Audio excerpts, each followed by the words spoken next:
నమస్తే. శ్రీమాత్రే నమః. శ్రీ కృష్ణాయ నమః. భక్తి ఛానల్ ప్రేక్షకులకు స్వాగతం. మనకి ప్రతిసారి చెప్పుకుంటూ ఉంటాం, యోగాల గురించి చెప్తూ ఉంటాను.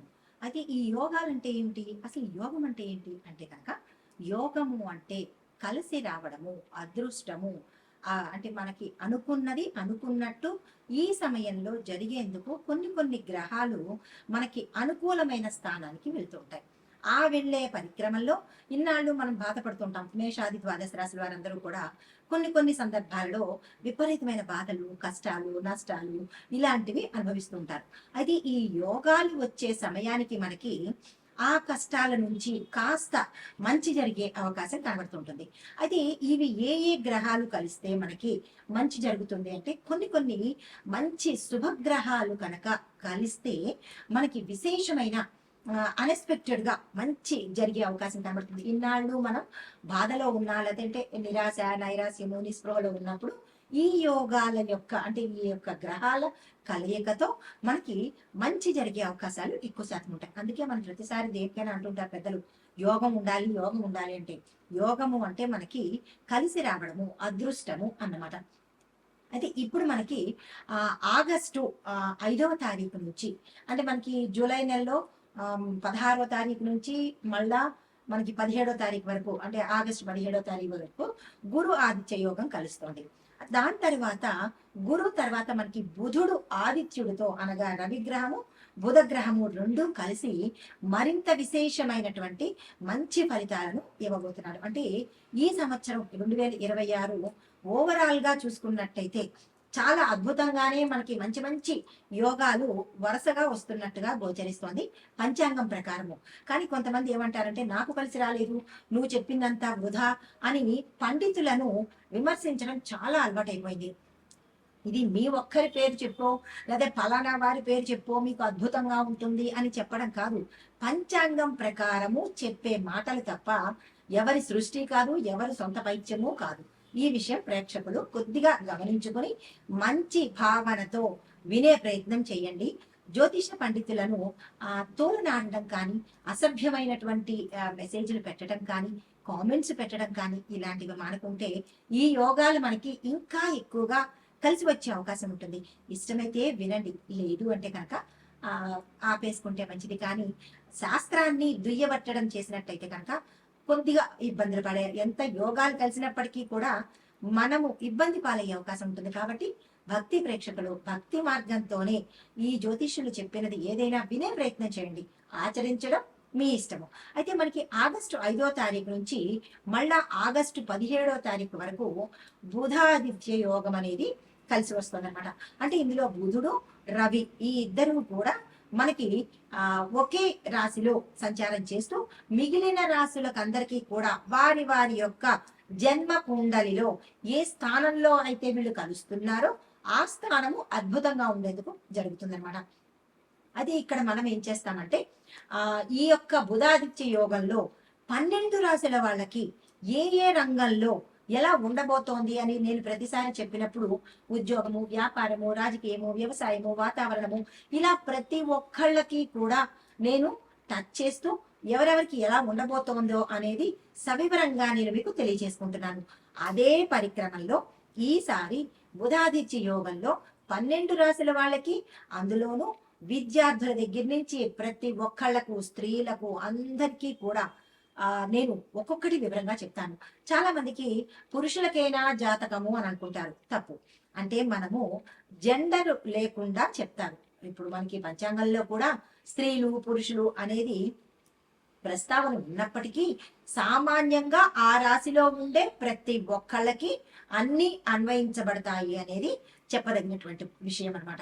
అయితే ఇప్పుడు మనము మేషాది ద్వాదశ రాశుల వారికి ఈ బుధాదిత్య యోగంలో ఈ పీరియడ్ లో ఎలా ఉండబోతోంది, ఎవరెవరికి మంచి జరగబోతోంది అనే అంశాలు మీకు ప్రతి ఒక్కటి సవినయంగా సవివరంగా తెలియజేసుకుంటాను. నమస్తే. అయితే ఈ బుధాదిత్య యోగంలో మనకి మేషాది ద్వాదశ రాశుల వారికి ఎలా ఉండబోతోంది అనే అంశంలో ముందుగా మేషరాశి వారికి చూసుకున్నట్టయితే కనుక ఈ బుధాదిత్య యోగ ప్రభావము సూర్యుడు బుధుడు ఇద్దరు కలిసి ఉండే కాలంలో మేషరాశి వారికి బుద్ధి, నిర్ణయ శక్తి, నాయకత్వ లక్షణాలు, ఆత్మవిశ్వాసము, కొత్త ఆలోచనలు, ప్రణాళికలు అమలు పరిచేందుకు ఉత్సాహము. దీంతో పాటు మీకు ఈ సమయము అత్యంత అనుకూలమైన సమయం మేషరాశి వారికి. అయితే దీంతో పాటు మీకు ఇక్కడ చెప్పదగిన సూచన ఏంటంటే తొందరపాటు నిర్ణయాలు అస్సలు ఏ రంగంలో ఉన్న వాళ్ళైనా సరే ఫాస్ట్ డిసిషన్స్ అస్సలు తీసుకోకండి. అయితే దేశ ఆర్థిక, రాజకీయ, రక్షణ, న్యాయ, వాతావరణ పరిస్థితులు దేశపరంగా చూసినట్టయితే కనుక ఈ బుధాదిత్య యోగ కాలంలో దేశంలో మనకి ఆర్థిక రంగంలో కొత్త కొత్త విధానాలు, సాంకేతిక రంగం అభివృద్ధి, వ్యాపారంలో పెట్టుబడులకు సంబంధించినటువంటి చిన్న చిన్న మార్పులు చోటు చేసుకుంటాయి. రాజకీయ రంగంలో నాయకుల మధ్య వ్యూహాలు, కీలకమైన నిర్ణయాలు, కొత్త కొత్త ప్రకటనలు వెలువడే సమయం ఇది. అయితే రక్షణ రంగంలో ఆధునిక సాంకేతికత, భద్రతా వ్యవస్థల మీద కొద్దిగా దృష్టి మరింత పెంచే అవకాశము ఏర్పడవచ్చు. న్యాయ విభాగంలో చూసుకున్నట్టయితే కనుక ముఖ్యమైన తీర్పులు, చట్టపరమైన మార్పులు చోటు చేసుకునే అవకాశం కనబడుతోంది. అయితే వాతావరణ పరంగా చూసుకున్నట్టయితే కనుక కొన్ని ప్రాంతాలలో అధిక వర్షపాతము, విపరీతమైన అతివృష్టి ఉండే అవకాశము, ప్రకృతి పరిస్థితుల మీద అక్కడున్న సామాన్య ప్రజలు కానీ అప్రమత్తంగా ఉండే ప్రయత్నం తప్పనిసరిగా తీసుకోవాలి. ప్రభుత్వము దానికి సంబంధించిన ముందస్తు చర్యలు తీసుకోవాలి. అయితే మేషరాశి వారికి ప్రత్యేకమైన ఫలితాలలో విద్యార్థులకు చూసుకున్నట్టయితే కనుక ఏకాగ్రత పెరుగుతుంది. పోటీ పరీక్షలకు సంబంధించి, ఇంటర్వ్యూలకు సంబంధించి ఎవరైతే సిద్ధమవుతున్నారో వారికి అత్యద్భుతమైన సమయము. కొత్త కోర్సులు, టెక్నికల్ విద్య, మేనేజ్మెంట్, కమ్యూనికేషన్ ఈ రంగాల్లో ఎవరైతే ప్రయత్నం చేస్తున్నారో వారికి సక్సెస్ సాధించే అవకాశాలు ఎక్కువ శాతం కనబడుతున్నాయి. బుధుడు కమ్యూనికేషన్ కి, విద్యకి దీనికి అధిపతి కాబట్టి విద్యార్థులు మరింత కృషి చేసినట్టయితే మంచి ఫలితాలు పొందుతారు. విదేశీ ప్రయత్నాలు ఎవరైనా చేసినట్టయితే కనుక వాళ్ళకి సక్సెస్ అయ్యే అవకాశాలు ఎక్కువ శాతం కనబడుతుంది. ఇక్కడ విద్యార్థులకు చెప్పదగిన సూచన ఏంటంటే తొందరపడి నిర్ణయాలు తీసుకోకుండా మీ పేరెంట్స్ కానీ, గురువులు కానీ గైడెన్స్ తీసుకునే ప్రయత్నం చేయండి విద్యార్థులందరూ. తదుపరి ఉద్యోగస్తులు చూసుకున్నట్టయితే కనుక మీ ఉద్యోగంలో మీ ప్రతిభను చూపించేందుకు అవకాశాలు వస్తాయి. వాటిని మీరు తీసుకునే ప్రయత్నం చేసుకోండి. పై అధికారుల నుంచి గుర్తింపు పొందే అవకాశాలు కూడా ఎక్కువ శాతం కనబడుతున్నాయి. కొత్త బాధ్యతలు, ప్రమోషన్ ప్రయత్నాలు ఎవరైతే చేసుకుంటారో వాళ్ళకి సక్సెస్ అయ్యే అవకాశాలు ఎక్కువ శాతం కనబడుతున్నాయి. ఆ దిశగా ప్రయత్నం చేసుకోండి. ప్రభుత్వ ఉద్యోగ ప్రయత్నాల్లో క్రమశిక్షణగా ఒక సిస్టమేటిక్ వేలో కనుక మీరు ప్రభుత్వ ఉద్యోగానికి ప్రయత్నాలు చేయడం, ఎగ్జామ్స్ రాయడం చేసినట్టయితే తప్పకుండా ఉద్యోగం వచ్చే అవకాశాలు కనబడుతున్నాయి. ఐటీ, టెక్నాలజీ, కమ్యూనికేషన్ ఈ రంగాలలో ఉన్న వాళ్లకు ప్రత్యేకమైన అనుకూలమైన సమయము. ఈ రంగాల్లో ఉన్నవాళ్ళు, ఈ రాశిలో ఉండేవాళ్ళు ప్రయత్నాలు ముమ్మరంగా చేసుకోండి. వ్యాపారస్తులు చూసుకున్నట్టయితే కనుక వ్యాపార విస్తరణకు కొత్త ఆలోచనలు ఏమైనా చేసినట్టయితే కనుక ఈ సమయంలో అద్భుతమైన ఫలితాలు, లాభాలు తెచ్చిపెట్టేందుకు అవకాశాలు కనబడుతున్నాయి. మార్కెటింగ్, ఆన్లైన్ వ్యాపారము, కన్సల్టింగ్ వ్యాపారాలు కూడా అభివృద్ధి చెందేందుకు అవకాశాలు కనబడుతున్నాయి. దానికి సంబంధించిన ప్రయత్నాలు ఈ రాశిలో ఉండేవారు చేసుకోవచ్చు. కొత్త భాగస్వామ్యాలు చేసేటప్పుడు మాత్రము జాగ్రత్తగా చేసుకునే ప్రయత్నం చేయండి. మోసపోవడం కానీ, నష్టపోవడం కానీ జరిగే అవకాశాలు ఎక్కువ శాతం కనబడుతున్నాయి. పార్ట్నర్షిప్ వ్యవహారాలు చేసేటప్పుడు చాలా కేర్ఫుల్ గా ఉండే ప్రయత్నం చేసుకోండి. పెట్టుబడుల్లో తొందరపాటు నిర్ణయాలు తీసుకోవద్దు. కొద్దిగా ఆచి తూచి ముందుకు వెళ్లే ప్రయత్నం చేసుకోండి. కుటుంబ పరంగా చూసినట్టయితే కనుక మీ మాట విలువ పెరగడంతో పాటు పెద్దల సహకారం కనిపిస్తుంది. ఇంట్లో శుభకార్యాలకు సంబంధించినటువంటి ప్రయత్నాలు, నిర్ణయాలు జరిగేందుకు అవకాశాలు ఉన్నాయి. చిన్న చిన్న విషయాల్లో మీకు చాలా కోపం వస్తుంది, చాలా అగ్రెసివ్ గా ప్రవర్తిస్తారు. ఈ మేషరాశి వాళ్ళు ఈ సమయంలో కాస్త కంట్రోల్డ్ గా ఉండే ప్రయత్నం చేయండి. మీరు ఏ రంగంలో ఉన్నాయన్నా, స్త్రీలైనా పురుషులైనా కంట్రోలింగ్ గా ఉండే ప్రయత్నం చేసుకోండి. ఇంకా వివాహము, సంతానము ఈ పరంగా చూసుకున్నట్టయితే కనుక అవివాహితులకు ఎవరైతే వివాహం కోసం ప్రయత్నం చేస్తారో స్త్రీలైనా పురుషులైనా తొందరగా మీరు నిర్ణయాలు తీసుకునే ప్రయత్నం చేయండి. వచ్చిన సంబంధాలను ఏదేదోగా వంకలు పెట్టి పోగొట్టుకునే ప్రయత్నం చేయకుండా మంచిగా నిర్ణయాలు తీసుకున్నట్టయితే వివాహ బంధము పటిష్టంగా ఉండేందుకు అవకాశం ఉంది. మంచి సంబంధాల కోసం ఎవరైతే ప్రయత్నాలు చేస్తున్నారో ఆ ప్రయత్నాలను ఈ సమయంలో మొదలు పెట్టవచ్చు.